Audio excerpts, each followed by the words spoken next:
आइए शुरू करते हैं न्यूज पत्र सफर और सबसे पहले आपको दिखाते हैं ऐसी तस्वीरें जिनका जिक्र सरे रहा है।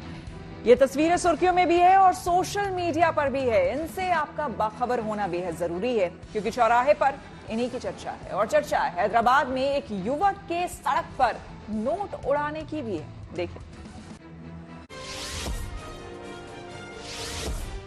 नोएडा में यूपी पुलिस ने एक फर्जी आईएएस अधिकारी को गिरफ्तार किया है। बताया जा रहा है कि यह फर्जी आईएएस अपने साथ 2 गनर भी लेकर चलता था। इतना ही नहीं, वो अपनी गाड़ी पर लाल बत्ती लगाकर घूमता था और अलग अलग विभाग के अधिकारियों से खुद की पोस्टिंग गृह मंत्रालय में बताकर काम करवाने के लिए दबाव बनाता था और लोगों से पैसों की ठगी भी करता। फिलहाल पुलिस ने फर्जी आईएएस और उसके साथियों को गिरफ्तार कर जेल भेज दिया है। ये बेसिकली जैसा कि इसकी तरह बताया गया है और जो पूछताछ से ज्ञात हुआ है कि ये अधिकारी का रौब दिखा करके जो जाकर के मिलता था लोगों से और लोगों के साथ बात करके कि हम इस तरह के अधिकारी हैं और तुम्हारी मदद कर देंगे, ये कर देंगे। तो इस तरह की इसकी मनोवृत्ति थी और इसी में इसकी फिर घटना जो कारित कर रहा था इसमें इसकी पहचान हुई और पकड़ा गया। इन सभी अभियुक्तों को गिरफ्तार कर न्यायिक परीक्षा के लिए भेजा जा रहा है। आवश्यक वैधानिक कार्रवाई की जा रही है।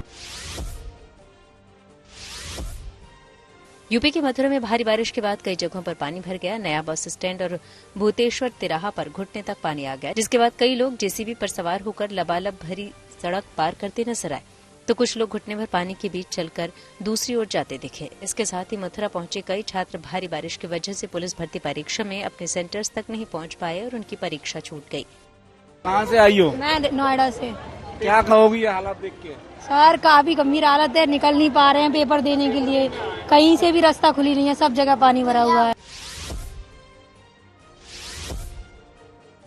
उत्तराखंड में कई जगहों पर बादल फटने की खबर है। कोटद्वार के आमसौड़ गांव में बादल फटने की वजह से कई घरों में मलबा भर गया और जगह जगह सड़कें टूट गईं। वहीं टिहरी के बूढ़ा केदार में भी भारी बारिश की वजह से स्कूल समेत कई घर क्षतिग्रस्त हो गए और पूरे गांव का नक्शा ही बदल गया। जोशीमठ में भी हाल कुछ ऐसा ही है। यहाँ बादल फटने के बाद पहाड़ का मलबा पूरे गांव में फैल गया। ऐसे में लोग अपना सामान सिर पर रखकर सुरक्षित ठिकानों की तलाश में जुट गए। बहुत नुकसान हुआ हमारा। तो हम तो यहाँ जब ऊपर सो रखे थे, जब ऊपर से रात को बारिश आई तो हम ताला भी नहीं लगा हुए से भागे थे रात को ना। इधर उधर यहाँ भी पानी, उधर भी पानी, कहाँ जाना था हमने रात को। हैदराबाद के कुकटपल्ली इलाके का वीडियो सोशल मीडिया पर वायरल हो रहा है, जिसमें नजर आ रहा है कि एक शख्स बीच सड़क नोट उड़ा रहा है और उसका साथी नोट उड़ाने का वीडियो बना रहा होता है। ऐसे में नोट लूटने के लिए सड़क पर अफरा तफरी का माहौल बन जाता है और लंबा ट्रैफिक जाम लग जाता है। बताया जा रहा है कि हवा में नोट उड़ाने वाला शख्स एक यूट्यूबर है। वीडियो वायरल होने के बाद लोगों ने पुलिस से कार्रवाई की मांग की है।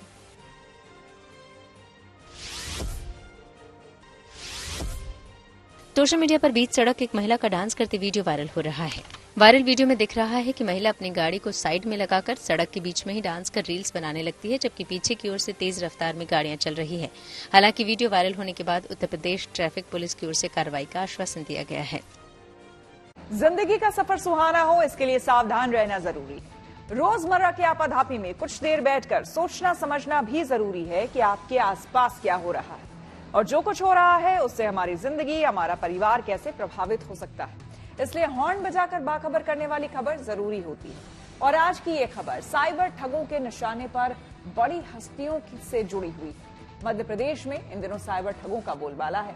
ऐसा इसलिए क्योंकि अभी तक ये साइबर ठग आम जनता को अपना शिकार बनाया करते थे, लेकिन अब इन्होंने आम जनता के साथ साथ अधिकारियों और नेताओं को भी निशाना बनाना शुरू कर दिया है। बीते दिनों कैबिनेट मंत्री राकेश सिंह के बाद अब तक प्रदेश के करीब आधा दर्जन कलेक्टर इन साइबर ठगों के निशाने पर आ चुके हैं और कुछ लोग इनकी ठगी का शिकार तक बन चुके हैं। ऐसे में जरूरी है कि साइबर ठगों के निशाने पर आने से पहले खुद भी सतर्क हो जाए और दूसरों को भी सावधान करने के लिए हॉर्न बजाए। जालसाजी का ये नया ट्रेंड सामने आया है। पहले साइबर फ्रॉड करने वाले आम आदमियों के जरिए लोगों को ठगते थे, लेकिन अब उनका निशाना शक्तिशाली लोग बन चुके हैं। ठगी करने वाले गिरोह इतने बेखौफ हो गए हैं कि अब वे नेताओं और बड़े प्रशासनिक अधिकारियों को भी नहीं बख्श रहे हैं। मध्य प्रदेश में पिछले कुछ दिनों में पीडब्ल्यूडी मंत्री राकेश सिंह से लेकर आधा दर्जन जिला कलेक्टरों के जरिए लोगों से पैसे मांगे जा रहे हैं। वजह साफ है कि पैसे देने वाला ऊंचे बैठे शख्स पर शक भी नहीं होता और लोग बिना झिझक के पैसा दे भी देते हैं। देखिए, जैसे जैसे हम डिजिटाइज होते जा रहे हैं, हमारी इकॉनमी डिजिटाइज होते जा रही है और सोशल मीडिया और ऑनलाइन में हमारा प्रेजेंस बहुत ज़्यादा बढ़ते जा रहा है, तो साइबर क्रिमिनल्स इसका अन्यथा फ़ायदा भी उठाते हैं। साइबर क्रिमिनल्स जो करते हैं कि टारगेट्स अपने चूज़ करते हैं और उनको अगर लगता है कि हम हाई प्रोफाइल व्यक्तियों के सोशल मीडिया से अपने फ़ोटोग्राफ्स ले लें और अपने प्रोफाइल में लगा दें उसको, फिर वो एक चांस लेते हैं, कई लोगों को मैसेजेस करते हैं और उसमें जो उनके झांसे में आ जाता है, ये समझते हुए कि शायद हमको कलेक्टर साहब ने किया हो, या मुख्यमंत्री ने किया हो, अमुक अधिकारी ने किया हो, जो जो उनके झांसे में आ जाते हैं उनसे वो पैसे ऐंठ लेते हैं।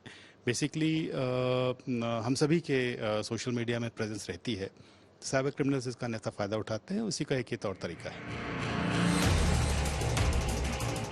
बीते दिनों कैबिनेट मंत्री राकेश सिंह के नाम से किसी ने फर्जी फेसबुक आईडी बनाई और लोगों से रुपयों की मांग की।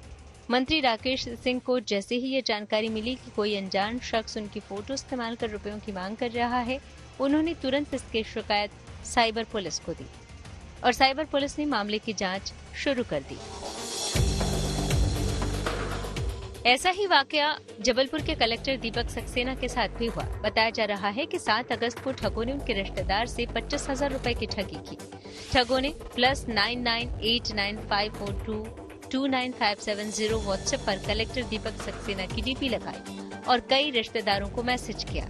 साइबर ठगों के झांसे में आकर एक रिश्तेदार ने 25,000 ट्रांसफर भी कर दी। दीपक सक्सेना को जब इस ठगी का पता चला तो हैरान हो गए। अब किसी भी तरह के फ्रॉड से बचने के लिए कलेक्टर ने लोगों से सावधानी बरतने की अपील की है। मेरे नाम से किसी ने फर्जी व्हाट्सएप का नंबर बना लिया है और उस मैसेज वो लोगों को मैसेज कर रहे हैं।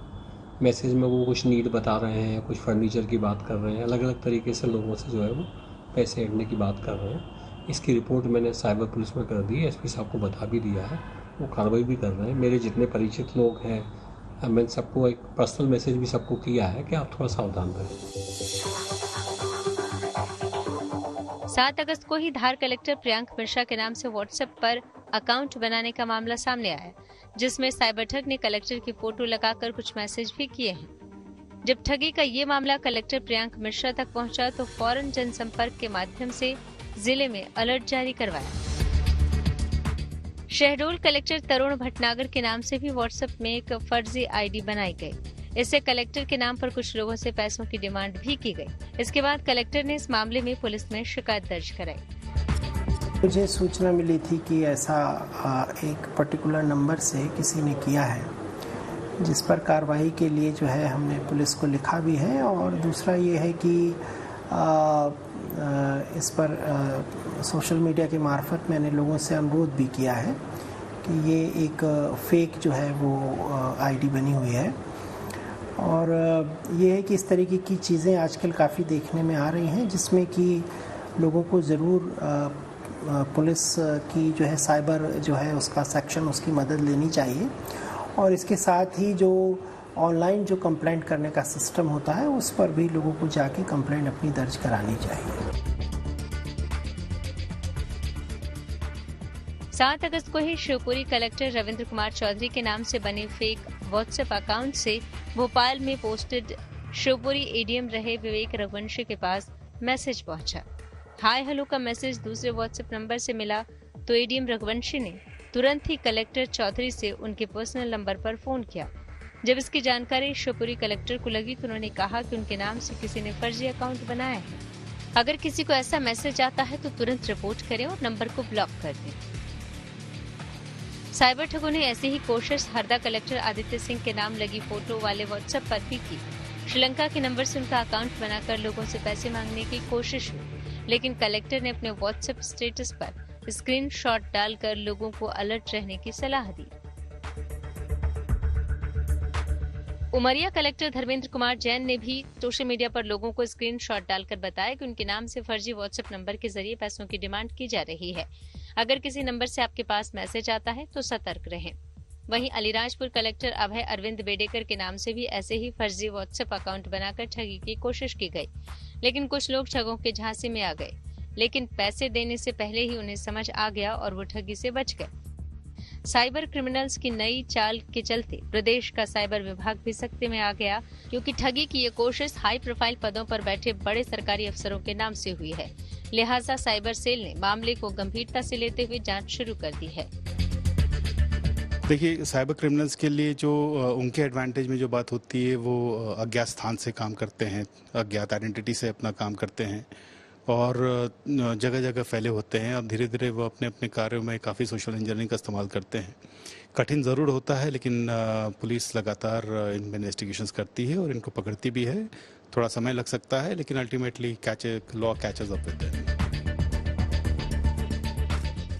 ऐसे में सवाल है कि साइबर ठगी से कैसे बचें, क्योंकि साइबर क्रिमिनल्स का जाल इस तरह से फैला हुआ है जिससे बच पाना बेहद मुश्किल है। ईमेल, सोशल मीडिया और फोन कॉल पर पैसे मांगने वालों से बचकर रहें। आपसे कोई अनजान व्यक्ति संपर्क करता है तो पहले उसकी सत्यता को परखना चाहिए। उनसे ऐसे सवाल पूछें जो केवल वे ही जानते हो, और अगर लगता है कि कोई आपको ठगने की कोशिश कर रहा है तो पुलिस को सूचना दें और अपने परिवार के लोगों को भी बताएं। ऐसे में जरूरी है कि साइबर ठगों के निशाने पर आने से पहले खुद सतर्क हो जाएं और दूसरों को भी सावधान करने के लिए फोन बजाएं।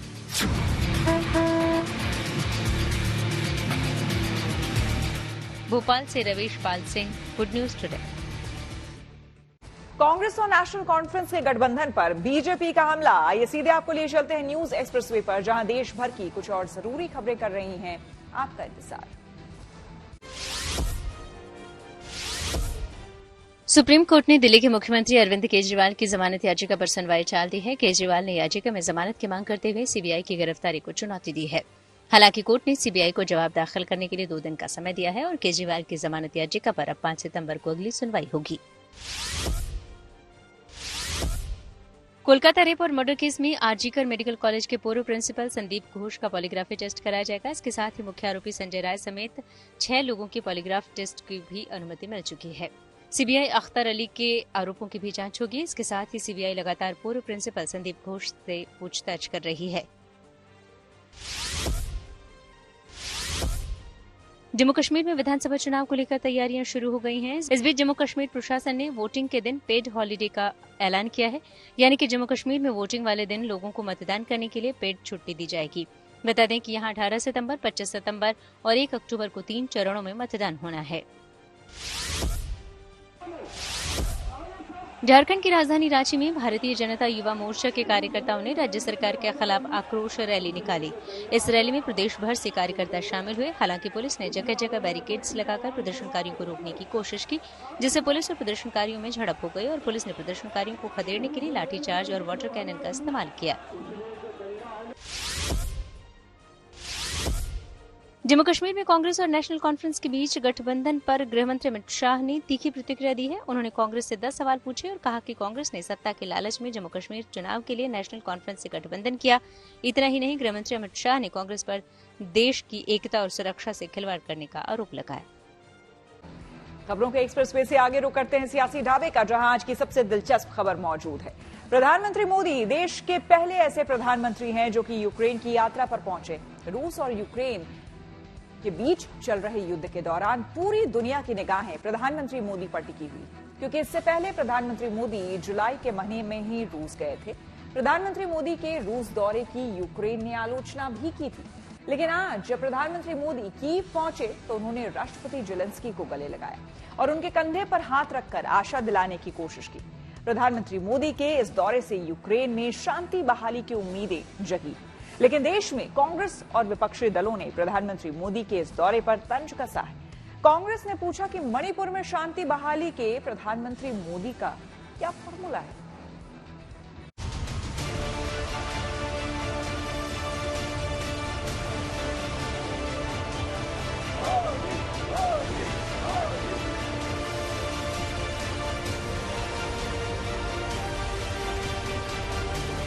यूक्रेन की राजधानी कीव में प्रधानमंत्री मोदी के पहुंचने पर भारतीय समुदाय के लोगों ने उनका गर्मजोशी से स्वागत किया।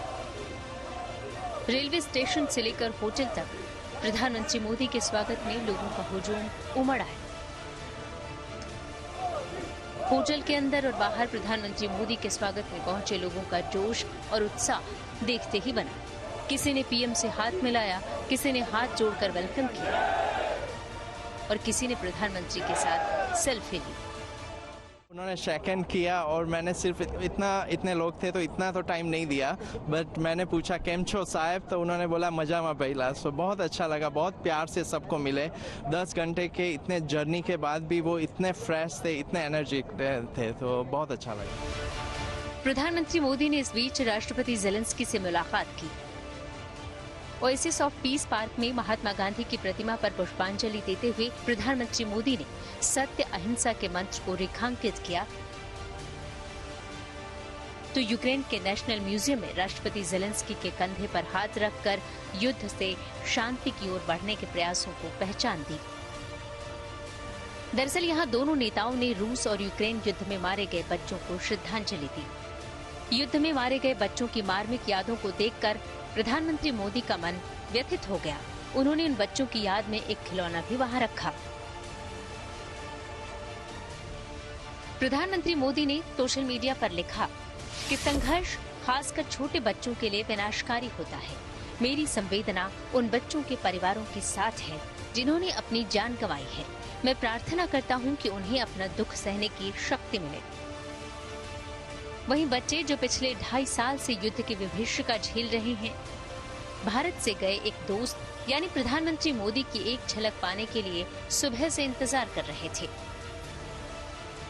इन बच्चों को ही नहीं, यूक्रेन में रह रहे हर शख्स की ही नहीं, आज दुनिया के हर इंसान की यही चाहत है कि 30 महीनों से जंग की आग में जल रहे यूक्रेन में शांति लौटनी चाहिए।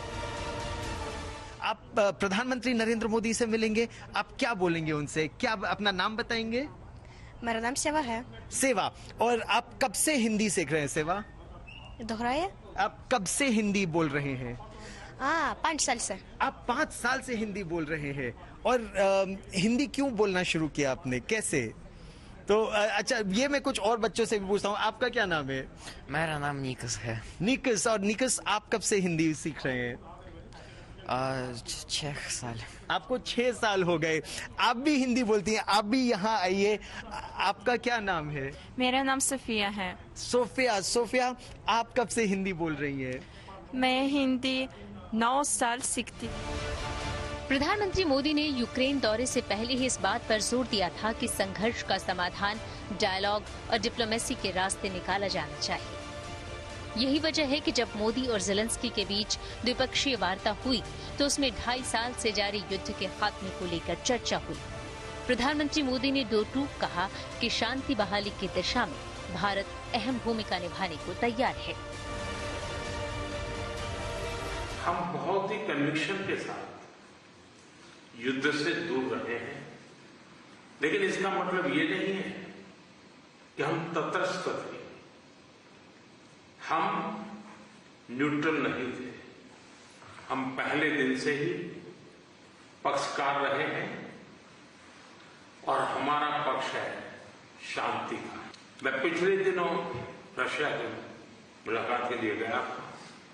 वहां भी मैंने साफ शब्दों में अपनी बात कही है कि किसी भी समस्या का समाधान रणभूमि में कभी भी नहीं होता है। समाधान का रास्ता बातचीत से ही निकलता है और हमने बिना समय गंवाए उस दिशा में आगे बढ़ना चाहिए। मैं आपको विश्वास दिलाना चाहता हूं कि शांति के हर प्रयास में भारत अपनी सक्रिय भूमिका निभाने के लिए तैयार है। व्यक्तिगत रूप से मैं भी अगर इसमें कोई योगदान कर सकता हूं तो मैं जरूर करना चाहूंगा। एक मित्र के रूप में मैं आपको विश्वास दिलाता हूं। एक्सेलेंसी, मैं आज जब आया हूं और नेशनल डे है, मैं चाहूंगा कि हम सब जल्दी से जल्दी शांति के सूरज को उगता हुआ देखें। इस दौरान दोनों देशों के बीच 4 समझौते किए गए। इनमें मानवीय सहायता, संस्कृति, चिकित्सा और कृषि क्षेत्र में सहयोग शामिल है। वहीं प्रधानमंत्री के पोलैंड और यूक्रेन दौरे को लेकर कांग्रेस और विपक्षी दल सवाल उठा रहे हैं। कांग्रेस ने तंज कसते हुए कहा कि प्रधानमंत्री मोदी ने मणिपुर में शांति के लिए क्या किया। पूरा विश्व ये भी जानना चाहता है कि आप मणिपुर की पीस के लिए क्या कदम उठा रहे हैं।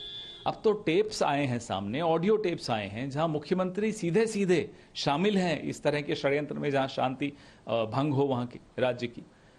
पूरे विश्व का ठेका लिए घूम रहे हैं अपने ही देश में, और ये मैं नहीं बोल रहा, विश्व में ये पूछ रहे हैं और जगहंसाई हो रही है हमारे देश की प्रधानमंत्री की कि क्यों आप अपने मणिपुर में एक कदम नहीं रखते, एक शब्द नहीं बोलते, आप वहां क्या कदम उठा रहे हैं शांति लाने के लिए, ये बताइए। जेलेंस्की के साथ चाय पियेंगे, पोलैंड में वार्साव में गए, वहाँ के प्रधानमंत्री के साथ चाय हो गया उनका, इतनी बड़ी बात है। और एक किसानों के प्रश्न आप उनको पूछेंगे, ये महिलाओं पर अत्याचार, लड़कियों के ऊपर अत्याचार, ये छोटी छोटी बात अगर आप उनसे करेंगे तो विश्वगुरु कैसे रहेंगे? वो लोग क्या कहेंगे? पूरा विश्व हम पर नाराजगी व्यक्त करेगा कि विश्वगुरु के बारे में छोटे छोटे सवाल लेकर आप खड़े होते हो। उनको पूछना यूक्रेन, पोलैंड, रसिया, इटली, अमेरिका की चुनाव हो रहा है उनके बारे में पूछे उनको।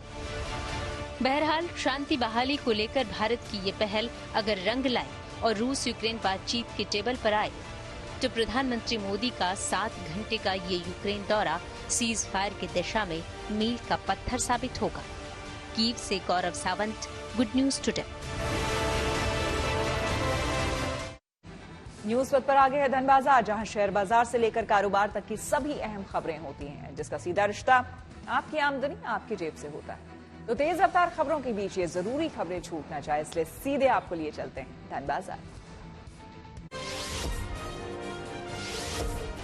हफ्ते के आखिरी कारोबारी दिन शेयर बाजार में काफी उतार चढ़ाव देखने को मिला। हालांकि कारोबार के अंत में सेंसेक्स 33 अंकों पर चढ़कर 81,086 पर बंद हुआ। वहीं निफ्टी भी 12 अंक उछला, ये 24,823 पर बंद हुआ। कारोबार के आखिरी दिन बैंक, आईटी और टेक समेत कई सेक्टरों के शेयरों में गिरावट रही। सोने चांदी की कीमतों में गिरावट आई। शुक्रवार को दिल्ली सराफा बाजार में सोना 350 रुपए फिसला। इसके साथ ही दिल्ली में 10 ग्राम सोने की कीमत गिरकर 73,800 रुपए हो गई। वहीं चांदी की कीमतों में भी 200 रुपए की कमी आई। अब दिल्ली में 1 किलो चांदी की कीमत घटकर 87,000 रुपए पर आ गई। हुंडई मोटर इंडिया ने सोशल मीडिया पर अपनी आने वाली नई कार अल्काजार की झलक दिखा दी, साथ इसके बुकिंग अमाउंट का भी खुलासा कर दिया। कंपनी ने अपनी ऑफिशियल वेबसाइट पर भी इस कार को डिस्प्ले कर दिया है। हुंडई मोटर की ये नई कार अगले महीने 9 सितंबर को लॉन्च होगी। कार की बुकिंग शुरू हो गई है। इसे 25,000 रुपए की टोकन मनी के साथ बुक किया जा सकता है। और न्यूज पर के सफर में अब सोशल अड्डा का रुख करते हैं, जहां आज बात होगी उत्तर प्रदेश पुलिस में सिपाही भर्ती परीक्षा की। इस परीक्षा में देश भर से बड़ी संख्या में अभ्यर्थी शामिल हो रहे हैं। जानकारी के मुताबिक उत्तर प्रदेश पुलिस कांस्टेबल के 60,244 पदों के लिए लाखों आवेदन मिले हैं। उत्तर प्रदेश में सिपाही की सीधी भर्ती की परीक्षा का आयोजन 23, 24, 25, 30 और 31 अगस्त को 2 पालियों में होना है। पहली पाली की परीक्षा सुबह 10 बजे से दोपहर 12 बजे तक है, जबकि दूसरी पाली की परीक्षा दोपहर 3 बजे से शाम 5 बजे तक चलेगी।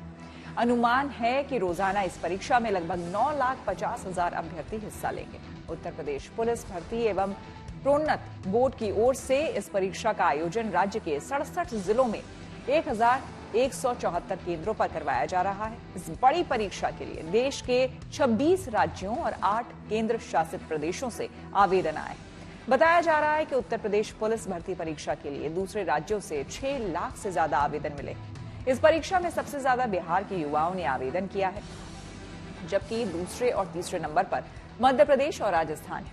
बिहार से कुल 2,67,296 लोगों ने आवेदन किया, जबकि मध्य प्रदेश से 98,400 और राजस्थान से 97,276 आवेदन मिले हैं। उत्तर प्रदेश पुलिस भर्ती परीक्षा को लेकर बोर्ड की तरफ से बड़े स्तर पर तैयारियां की गई हैं। परीक्षा में किसी तरह की गड़बड़ी ना हो, इसके लिए पहले से ही सख्त गाइडलाइंस जारी की गई है। परीक्षा में भाग लेने वाले सभी अभ्यर्थियों को यूपी रोडवेज की बसों में मुफ्त यात्रा की सुविधा दी गई है, फिर चाहे वो किसी भी राज्य से आते हो। इसी साल 17 और 18 फरवरी को उत्तर प्रदेश पुलिस कांस्टेबल भर्ती परीक्षा हुई थी, लेकिन पेपर लीक के कारण इसे रद्द करना पड़ा था। ऐसे में इस बार बोर्ड और सरकार ने इस परीक्षा के आयोजन को फुल प्रूफ बनाने के लिए काफी चौकसी बरती है और सुरक्षा के कड़े इंतजाम भी किए। हमारे सहयोगी ने नोएडा में पहली पाली में परीक्षा देकर निकले कुछ अभ्यर्थियों से बात की और उनकी राय जानी। यूपी कांस्टेबल भर्ती की पहली पारी की परीक्षा जो है वो खत्म हो चुकी है। तमाम जो छात्र हैं अपना एग्जाम देकर के बाहर आ चुके हैं। आप देख सकते हैं कि बड़ी संख्या में यहाँ पर अब दूसरी पारी के जो छात्र हैं वो भी इंतजार कर रहे हैं, लेकिन पहली पारी के जो बच्चे हैं उनसे भी हम बातचीत जो है वो कर लें। ये बताइए कि एग्जाम आपने दे दिया, इस बार किस तरीके के इंतजाम थे पिछली बार की तरह? इस बार अच्छे इंतजाम थे, लेकिन पिछली बार जो रीजनिंग में मानसिक अभिरुचि आई थी उसके 15 क्वेश्चन आए थे, लेकिन इस बार नहीं आए थे। लेकिन फिर भी रीजनिंग अच्छी आई थी। मैथ ने थोड़ा मॉडरेट था, बाकी तो सब कुछ उसमें अच्छा था। और हिंदी भी अच्छी थी, लेकिन जीएस थोड़ी हटके थी उससे। जीएस से यूपी जीएस से ज़्यादा क्वेश्चन उसमें नहीं आए थे, 1-2 था बस। पिछली बार परीक्षा जो है वो रद्द हो गई थी, इस बार सुरक्षा के किस तरीके के इंतजाम आपने देखे? फिलहाल अच्छे इंतजाम देखने के लिए मैं इस बार तो सरकार की तरफ से कोई कमी हमें देखने के लिए नहीं मिली इस बार, बाकी तो सब कुछ अच्छा हुआ है। और भी कई सारे छात्र, आपने भी एग्जाम दे दिया? अभी है। आपने दे दिया? किस तरीके के इंतजाम थे इस बार के? मतलब कि सही है, वैसे बहुत अच्छे हैं, मतलब कि दे सकते हैं, अच्छा एग्जाम है, सभी कर सकते हैं। पिछली बार के मुकाबले जो एग्जाम था, क्या इस बार अलग डिफरेंट टाइप का एग्जाम था? कुछ अलग बदलाव थे क्वेश्चंस में, या पिछली बार ज्यादा इजी था, इस बार थोड़ा सा टफ था? हाँ, अब के जो आया था वो अलग है, अब के बहुत ज्यादा। पहले तो अलग था और अब के बहुत ज्यादा अलग है। इस बार जो सुरक्षा के इंतजाम आप देख रहे हो किस तरीके के लग रहे हैं? बेहतर है पहले से? बहुत अच्छे हैं यहाँ के, पहले से सुरक्षा बहुत अच्छी है। तैयारी तो अच्छी है, अगला बार भी एग्जाम दिए थे तो वो किसी कारण से अब कैंसिल हो गए। फिर से मेहनत किए हैं, फिर से उत्सुक है देने के लिए एग्जाम, और इस बार कड़ी तैयारी की है। अच्छा रहा था, पिछली बार का एग्जाम कैंसिल हो गया था तो उसकी वजह से थोड़ी सी निराशा हुई इस चीज़ में। इस बार और अच्छे से प्रिपरेशन की है, कोशिश है पूरी इस बार निकल जाएगा। परिवार वालों की भी मेहनत होती है? हाँ बिल्कुल होती है, उनका सपोर्ट और उनका हर चीज़ में हेल्प करना वो बहुत ज़्यादा अच्छा रहता है इन चीज़ों में। बाकी सारा अच्छा चल रहा है, यहाँ पे भी सारी व्यवस्थाएं अच्छी हैं। थोड़ा सा वेदर ने थोड़ा सा माहौल खराब कर दिया, बाकी सब बढ़िया। भारत में जल्द शुरू होगी आईफोन प्रो मॉडल्स की मैन्युफैक्चरिंग। जी हां, टेक्नोलॉजी से जुड़ी ऐसे ही हर एक जरूरी खबर को जानने समझने के लिए आइए चलें डिजिटल गली।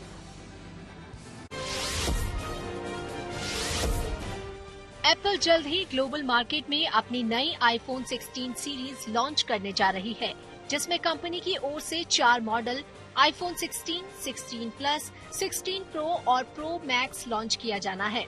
हालांकि कंपनी ने अभी नए हैंडसेट की कीमत का खुलासा नहीं किया है, लेकिन चर्चा है कि एप्पल आईफोन 16 को करीब 67,000 रुपए की शुरुआती कीमत के साथ लॉन्च करेगी और कंपनी के सभी हैंडसेट में यूजर्स को एआई फीचर मिलेंगे। चर्चा है कि एप्पल भारत में आईफोन प्रो मॉडल्स की मैन्युफैक्चरिंग जल्द शुरू कर सकता है। दरअसल कंपनी आईफोन के स्टैंडर्ड मॉडल्स को पहले ही भारत में मैन्युफैक्चर करती है, लेकिन चीन और अमेरिका के बीच बढ़ते तनाव के बाद एप्पल ने फोन्स की असेंबलिंग को चीन से बाहर दूसरे देशों में शिफ्ट करना शुरू कर दिया है। माना जा रहा है कि आईफोन 16 सीरीज के लॉन्च होने के कुछ ही दिनों बाद भारत में प्रो मॉडल्स की मैन्युफैक्चरिंग शुरू कर दी जाएगी। इसके लिए कंपनी ने तमिलनाडु में अपनी फैक्ट्री में हजारों कर्मचारियों को इसकी ट्रेनिंग देनी शुरू कर दी है। OnePlus 12 की कीमतों में कटौती की गई है। साल की शुरुआत में कंपनी ने इस फ्लैगशिप स्मार्टफोन को 64,999 रुपए में लॉन्च किया था, लेकिन अब कंपनी की ओर से इस हैंडसेट की कीमत में कटौती कर दी गई है और अब OnePlus 12 5G 7,000 रुपए तक सस्ता हो गया है। इसे अब ग्राहक 97,999 रुपए की कीमत में खरीद सकते हैं।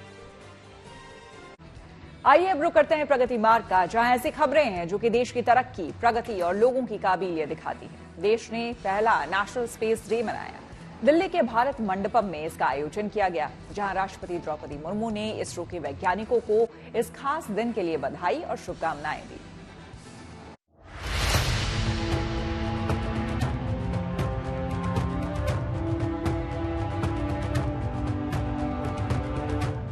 नेशनल स्पेस डे यानी चंद्रयान 3 की कामयाब लैंडिंग की पहली सालगिरह पूरे उत्साह के साथ मनाई गई। इस खास दिन पर देश ने कुछ नए सपने देखे, कुछ नए संकल्प लिए और याद किया उस खास पल को जब हमने चांद के दक्षिणी ध्रुव पर पहली बार दस्तक दी। चंद्रमा का साउथ पोल, जहां हमसे पहले दुनिया का कोई देश नहीं पहुंचा। यह ऐतिहासिक उपलब्धि दुनिया में सबसे पहले इसरो के वैज्ञानिकों ने अपने नाम की। और अपनी प्रतिभा, अपने दृढ़ संकल्प से दुनिया को हैरान कर दिया। वो पल खास था, गर्व से भर देने वाला था। प्रधानमंत्री श्री नरेंद्र मोदी जी ने ये घोषणा की कि प्रतिवर्ष इस दिन को राष्ट्रीय अंतरिक्ष दिवस के रूप में मनाया जाएगा, ताकि हम जहां एक और चंद्रयान की गुणगान को स्मरण कर सके, वहीं साथ ही साथ आने वाले समय के लिए कार्यसूची एजेंडा पर चिंतन मंथन भी कर सके। ये कोई साधारण बात ना थी। जैसे सोमनाथ जी ने कहा, जिस चांद के दीदार के लिए दुनिया इंतजार करती है, उस दिन भारत ने उसे छू करके महसूस किया था। पहले राष्ट्रीय अंतरिक्ष दिवस का साक्षी बना दिल्ली का भारत मंडप, जहां राष्ट्रपति द्रौपदी मुर्मू ने इसरो के इस खास आयोजन का उद्घाटन किया और इसरो के वैज्ञानिकों को इस ऐतिहासिक उपलब्धि के लिए बधाई और भविष्य के लिए शुभकामनाएं दी। इस खास मौके पर राष्ट्रपति द्रौपदी मुर्मू ने भी उस पल का जिक्र किया जब मिशन चंद्रयान 3 सफल हुआ था। ऐतिहासिक क्षण जब विक्रम लैंडर चंद्रमा के दक्षिणी ध्रुव के पास सफलतापूर्वक उतरा था, हर भारतीय के लिए अत्यंत प्रसन्नता का क्षण था। मैंने टचडाउन का लाइव प्रसारण देखा था। हर भारतीय की तरह मैं भी गर्व से भर गई थी। इस सफलता के उपलक्ष्य में नेशनल स्पेस डे मनाने की घोषणा करना एक सराहनीय कदम है। मैं समस्त देशवासियों और आप सभी को प्रथम नेशनल स्पेस डे की बहुत बहुत बधाई देती हूँ। नेशनल स्पेस डे के मौके पर इसरो चीफ एस सोमनाथ ने कहा कि अभी और आगे जाना है। Today we are not only celebrating the success of the Chandrayaan 3, but also laying down the vision for the future, next 25 years in the Amritkal, what you should do in space sector, really to expand the economy, expand the technology, and also to go to places where we have never gone before. इस खास मौके पर राष्ट्रपति द्रौपदी मुर्मू ने उन छात्रों को भी सम्मानित किया जो इसरो के द्वारा आयोजित प्रतियोगिता में अव्वल आए। दरअसल इसरो ने 2 कंपटीशन का आयोजन किया था। पहला रोबोटिक चैलेंज, जिसमें एक रोवर को डिजाइन करना था जो एक साथ कई काम कर सके, और दूसरा कंपटीशन था भारतीय अंतरिक्ष हैकाथन का। आप लोगों ने बनाया है, ये बताइए कि इसमें क्या खास था जो बाकियों में नहीं था, जो आपको पहला प्राइज मिला? सर, तो अभी हमने जो रोवर बनाए थे, इसका हमने प्रेरणा लिया इसरो से कि इसरो साइंटिस्ट कैसे एक रोवर बनाएंगे, तो it would be light weight, budget friendly, compact. तो उसी तरीके से हमने इन सबको यूनिकनेस में इसमें बनाया है। प्रज्ञान से कैसे अलग है? ये तो लोगों को तो प्रज्ञान पता है कि रोवर मतलब प्रज्ञान, तो ये कैसे अलग है? सर, प्रज्ञान में एक्चुअली रोबोटिक आर्म नहीं है, इसमें एक रोबोटिक आर्म है, एक 5 डिग्री ऑफ फ्रीडम का आर्म है जो सैंपल पिक करेगा, रिट्रीव करेगा। तो और प्रज्ञान से ये फास्ट भी है सर। सो हमने जब चेक किया कि प्रज्ञान की स्पीड कितनी है, तो ये उससे फास्ट है, तो इसलिए हम सोच सकते हैं कि हम प्रज्ञान से थोड़ा आगे चल रहे हैं। तो हल्का है कि नहीं है? क्योंकि वहाँ पर तो होता है कि कितना ले जाना है और पेलोड कितना ले जाएगा ये कितने का पेलोड ले जाएगा? अभी ये डिजाइन किया गया है अबाउट 250 ग्राम्स ऑफ पेलोड ले जाने के लिए। इसका आर्म 250 ग्राम्स ऑफ पेलोड पकड़ सकता है और इसे सिक्योर किया जाएगा। और बाकी आप रोवर देखेंगे तो उसमें सिक्योरिंग मैकेनिज्म नहीं है। हमने उस पर कोशिश की है कि सैंपल कैसे सिक्योर हो, कंटेमिनेट ना हो और उसे फिर से पकड़ना ना। छात्रों द्वारा बनाया गया ये रोवर बता रहा है कि आने वाले दिनों में अंतरिक्ष में हमारे कदम और मजबूती से आगे बढ़ेंगे। दिल्ली से कुमार कुणाल के साथ bureau report, good news today. News पथ पर आगे है पब्लिक होर्डिंग, जिस पर उत्तर प्रदेश के सरकारी कर्मचारियों से जुड़ी एक जरूरी खबर है। योगी सरकार ने राज्य के सभी कर्मचारियों के लिए एक सरकारी आदेश जारी किया है, जिसे ना मानने पर कर्मचारियों की अगस्त की सैलरी तक रुक सकती है। ये पूरा मामला आपको आइए विस्तार से हम बताते हैं। उत्तर प्रदेश सरकार ने अपने 13 लाख से ज्यादा कर्मचारियों को एक सरकारी आदेश उनके लिए जारी किया है। आदेश के मुताबिक सरकार ने अपने सभी कर्मचारियों को 31 अगस्त तक मानव संपदा नाम के पोर्टल पर अपनी चल अचल संपत्ति का ब्यौरा देने को कहा है। नियम के अनुसार ऐसा ना करने पर सरकारी कर्मचारी का अगस्त का वेतन रुक सकता है और साथ ही प्रमोशन पर भी असर पड़ सकता है। पिछले साल जारी इस आदेश के लिए आखिरी तारीख 31 दिसंबर रखी गई थी। लेकिन कई बार डेडलाइन बढ़ाने के बाद भी अभी तक सिर्फ 26% कर्मचारियों ने ही अपनी संपत्ति का ब्यौरा दिया है और अब इसकी नई डेडलाइन 31 अगस्त रखी गई। फिलहाल उत्तर प्रदेश के कुल 17,88,429 सरकारी कर्मचारियों में 13 लाख ऐसे कर्मचारी हैं जिन्होंने अपनी संपत्ति का लेखा जोखा पोर्टल पर अपलोड नहीं किया है। उत्तर प्रदेश के चीफ सेक्रेटरी मनोज कुमार सिंह ने बताया कि केवल उन्हीं कर्मचारियों को अगस्त का वेतन मिलेगा जो 31 अगस्त तक नियम का पालन करेंगे और नहीं मानने वालों का वेतन रोक दिया जाएगा। योगी सरकार ने यह सख्त कदम इसलिए उठाया है ताकि सरकार में पारदर्शिता और जिम्मेदारी को बढ़ावा मिले। अधिकारियों के मुताबिक सीएम योगी की अगुवाई में उत्तर प्रदेश में भ्रष्टाचार के खिलाफ जीरो टॉलरेंस पॉलिसी अपनाई जा रही है। यह कदम उसी का एक हिस्सा है। इसी के साथ न्यूज पथ में मेरे यानी श्वेता झा के साथ फिलहाल इतना ही। देश दुनिया की तमाम पॉजिटिव खबरों के लिए आप देखते रहिए गुड न्यूज टुडे।